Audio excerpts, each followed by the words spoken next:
देख रहे हैं एक्सप्रेस न्यूज भारत और मैं हूं आपके साथ मानसी सैनी। फिलहाल एक्सप्रेस न्यूज भारत की टीम राजस्थान की सरजमी पे मौजूद है, जहां आपको पता है कि 25 नवंबर को चुनाव हो जाएंगे। यहां पर वोटिंग होनी है और देखना होगा कि जनता अपना ताज इस बार किसके सर पहनाएगी।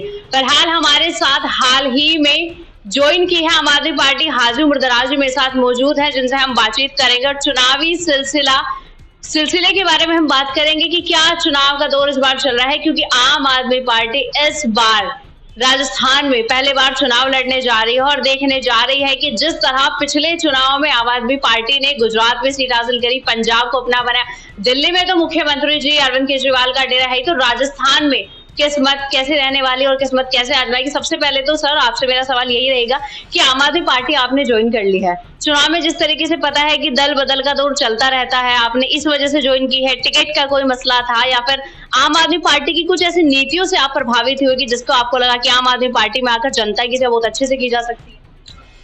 देखिए, ये बात सही है कि कुछ ना कुछ विवाद होता है, कुछ ना कुछ वजह होती है जब पार्टी चेंज की जाती है। 25-30 साल कांग्रेस पार्टी को हमने दिए हैं और आज 25-30 साल बाद के अंदर भी अगर कांग्रेस पार्टी से कुछ नहीं मिले तो सबसे बड़ी नाराजगी तो ये होती है। पिछली बार जिस विधायक ने यहाँ से जीत हासिल करी, उस विधायक ने हमारी लोकल कम्युनिटी को कोई फायदा नहीं दिया, वो नाराजगी भी हमारी थी।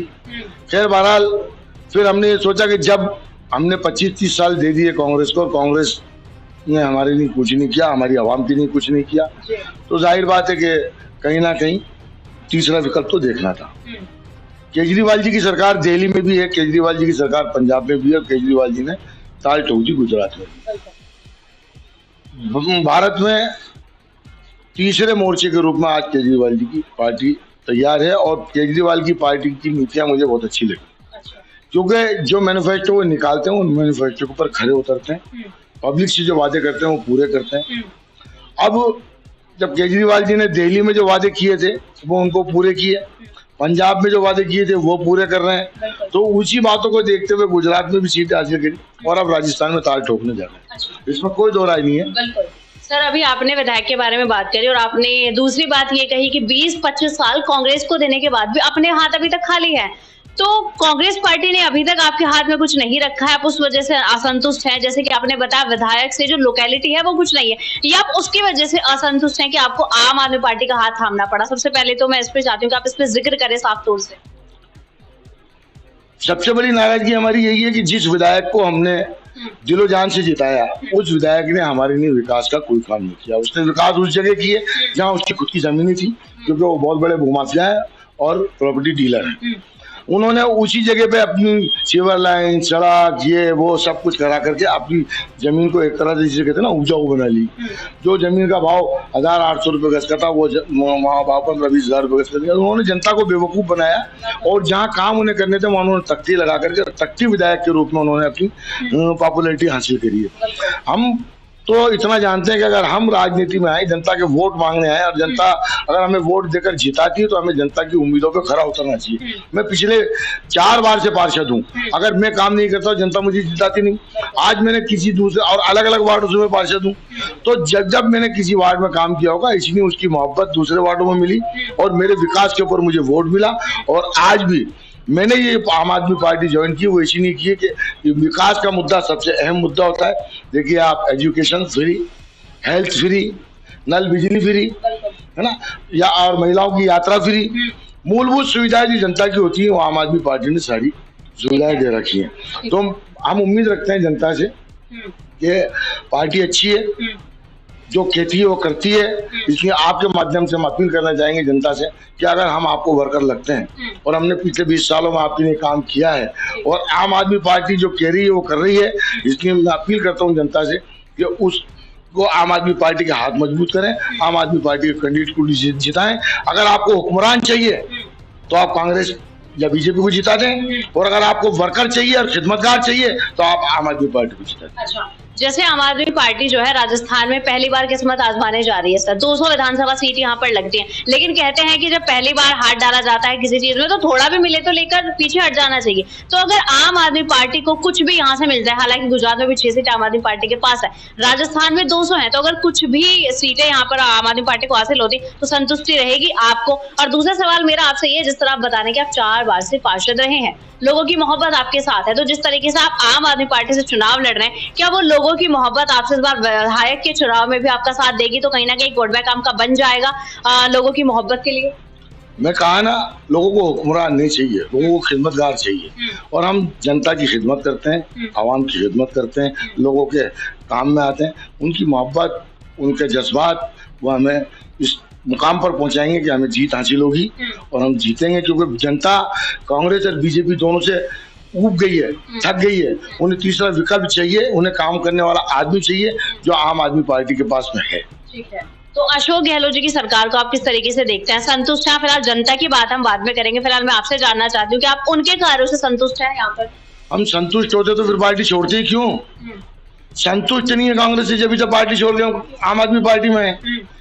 ठीक है, ना भारतीय जनता पार्टी से संतुष्ट है, ना कांग्रेस से संतुष्ट है। जब इन पार्टियों से संतुष्ट नहीं, जब तो तीसरी जो पार्टी हमें अच्छी लगी, जिसके सिद्धांत अच्छे लगे, जिसकी नीतियां अच्छी लगी, तो वो जाति धर्म की बात नहीं हो रही है यहाँ इंसानियत की बात हो रही है, विकास की बात हो रही है, एजुकेशन और हेल्थ की बात हो रही है। इसलिए आम आदमी पार्टी कोई जाति धर्म पे चुनाव नहीं लड़ती है। आम आदमी पार्टी इंसानियत के नाते पे चुनाव लड़ती है, विकास के मुद्दे पे चुनाव लड़ती है, एजुकेशन के मुद्दे पे चुनाव लड़ती है, हेल्थ के मुद्दे पे चुनाव लड़ती है, जो जनता की मूलभूत सुविधा उनके मुद्दों पे चुनाव लड़ती है। आम आदमी पार्टी क्या रुख अपनाएगी जनता के विकास के लिए? क्योंकि एक विकास जो मुद्दा है वो चुनाव में इतना ज्यादा फेमस हो जाता है, विकास इस तरह से होगा, विकास उस तरह से होगा, लेकिन चुनाव खत्म होते समझ में नहीं आता विकास कहाँ चला जाता है। तो क्या आम आदमी पार्टी किस तरह का रुख अपनाएगी? क्या मैनिफेस्टो जनता के लिए लेके आएगी? क्योंकि भाजपा और कांग्रेस जनता त्रस्त आ चुके, तीसरा विकल्प जनता को चाहिए। आपके अनुसार क्या रुख रहेगा आपका काम करने का? बताया ना, दिल्ली देख लो आप, दिल्ली के अंदर जो मैनिफेस्टो दिया उस पर खड़े उतरे। उसका इनाम ये मिला कि पंजाब में सरकार मिली, पंजाब में जो मैनिफेस्टो दिया उस पर भी खड़े उतर रहे। तो जो कहती है आम आदमी पार्टी वो करती है।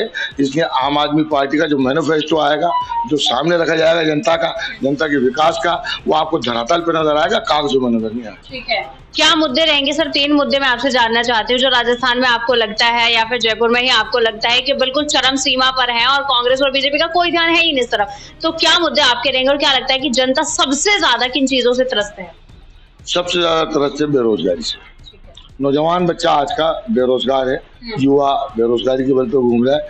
उसके बाद आप आ जाओ एजुकेशन के ऊपर। एजुकेशन अगर 10वीं 11वीं 12वीं क्लास तक की हासिल कर लेते तो आगे की एजुकेशन के लिए आदमी को सोचना पड़ता है, समझना पड़ता है। तीसरा हेल्थ के मामले में आ जाओ, हेल्थ में भी हमने दिल्ली में मोहल्ला क्लिनिक दे रखी है, पंजाब में दे रखी है, डिस्पेंसरियाँ दे रखी हैं, महिलाओं को नहीं है, बसों में किराया फ्री कर रखा है। तो जितनी मूलभूत सुविधा जो एजुकेशन से, हेल्थ है और मूलभूत सुविधा है, इन चीज़ों के लिए आम आदमी पार्टी तत्पर है। धरातल पे चीज लेकर के आती है, कागजी कार्रवाई नहीं करती, इसलिए धरातल पे आएंगे। और आदर्श नगर विधानसभा की जनता से क्या एक आपका आखिरी संदेश रहेगा? क्योंकि कांग्रेस अभी तक बहुत झेली है, भाजपा अभी तक बहुत झेली, हालांकि अभी तो काफी लंबे समय से अशोक गहलोत जी की सरकार चल रही है। आम आदमी पार्टी अपने क्या नारा देगी और आदर्श नगर विधानसभा की जनता से आपका क्या संदेश आखिरी रहेगा? मैं तो जनता से ये अपील करना चाहता हूँ, पिछले कई वर्षों से आप कांग्रेस और बीजेपी को देखते हैं और इन्होंने जो वादे किए वो आपके सामने पूरे किए या नहीं किए, जनता के सामने जनता आईना दिखाएगी। और मैं जनता से एक ही अपील करना चाहता हूँ, आम आदमी पार्टी ने जो कहा है वो करा है और जो कहेंगे वो करेंगे। अगर आपको हुक्मरान चाहिए तो इन दोनों पार्टी के सदस्य चुन लीजिए। आपको अपना काम करने वाला बंदा चाहिए, आपको आपका वर्कर चाहिए, आपको आपका मेहनती इंसान चाहिए, तो आम आदमी पार्टी चुन ले। और मैं यही अपील करूंगा जनता से कि आम आदमी पार्टी को जीतकर विधानसभा पहुंचाओ। जो वादे आपसे पूरे करेंगे, चाहे वो एजुकेशन का हो, हेल्थ का हो, बेरोजगारी का हो, किसी भी विकास के मुद्दे का मामला, जो वादा आपके बीच में मैनिफेस्टो ला करके रखेंगे उसको पूरा करें। एक आखिरी सवाल मेरा आपसे रहेगा, अभी तक डोर टू डोर कैंपेन आपने शुरू कर दिया है?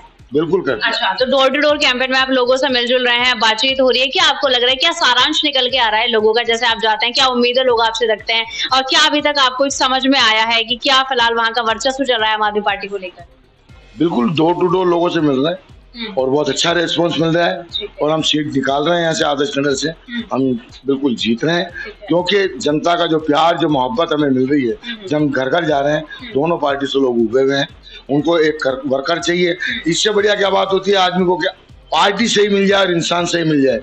जब लोगों ने मुझे 4 वार्डों से जिताया तो मुझे पूरी उम्मीद है कि आदर्श नगर विधानसभा क्षेत्र में 10 ही तो वार्ड थे पहले, 25 तो अब हुए हैं। उन 10 में से 4 मैंने जीते हुए। जनता मुझसे मोहब्बत रखती है, जनता मुझसे उम्मीद रखती है और मैं जनता की उम्मीदों पर खरा उतरता हूँ। इसलिए मुझे जनता से पूरी उम्मीद है, पूरा भरोसा है मेरी जनता के ऊपर कि मुझे बेशुमार वोट देंगे और मुझे जिता करके विधानसभा। भाई जिस तरीके से हाजिर मुतराज ताल ठोक रहे हैं कि आदर्श नगर की जनता पूरी मोहब्बत के साथ उनके साथ, और जिस तरीके से पार्षद सीनियर पार्षद में फिलहाल वो आते हैं, जिस तरह पार्षद गण के आधार पर उन्होंने हाजिर मुतराज को वोट दी, उनके साथ एक मोहब्बत अपने निभाई, तो अब देखना होगा कि आम आदमी पार्टी की तरफ से वो ताल ठोक रहे हैं और जनता अपना रुख इस बार किस तरफ करती है, कांग्रेस, बीजेपी, आम आदमी पार्टी, क्योंकि सर्वे के अनुसार कांग्रेस और बीजेपी को राजस्थान की जनता झेल चुकी है। फिलहाल आम आदमी पार्टी की बारी है, क्या मैनिफेस्टो लेके आएगी और क्या कार्य अपने धरातल पर करके दिखाई, क्या जनता रुख करेगी इस बार आम आदमी पार्टी का, वो तो देखने वाली बात होगी। 25 नवंबर को फिलहाल यहाँ वोटिंग होने वाली है, जनता का रुख किस तरफ जाएगा वो भी रिजल्ट के आंकड़े हमारे